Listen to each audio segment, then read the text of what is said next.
And good evening. As I promised my community, I've come back to provide additional information.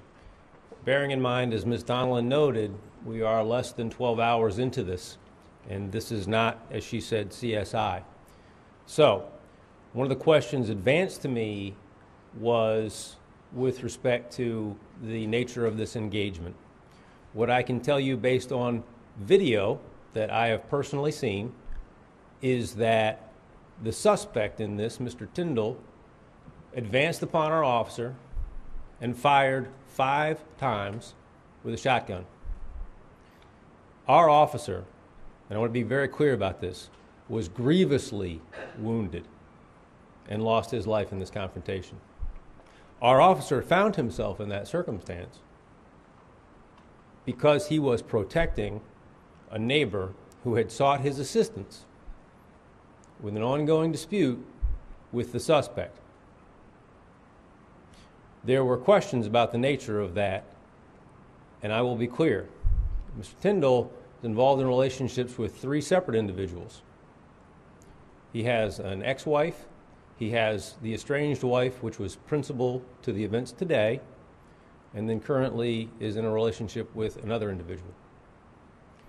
His ex-wife and his estranged wife have both sought protection from the courts because of his violent behavior. His ex-wife and his current wife have both sought protection from the courts because of his violent behavior. After the confrontation with our officer, he took our officer's weapon. No shots were fired from that weapon on the scene of the initial confrontation based on our Forensic Services Division's tireless work and examination. He then flees. There is a second confrontation with our officers, as you know, on 210. I have a number of officers who have stated clearly that Mr. Tyndall exits his vehicle armed with a handgun. A number of shots are exchanged, and what I will say to you is that we have collected numerous shell casings. Our officer's weapon was not fired at the site of the initial confrontation, but there are a number of rounds missing from our officer's weapon, which was found in Mr. Tyndall's possession.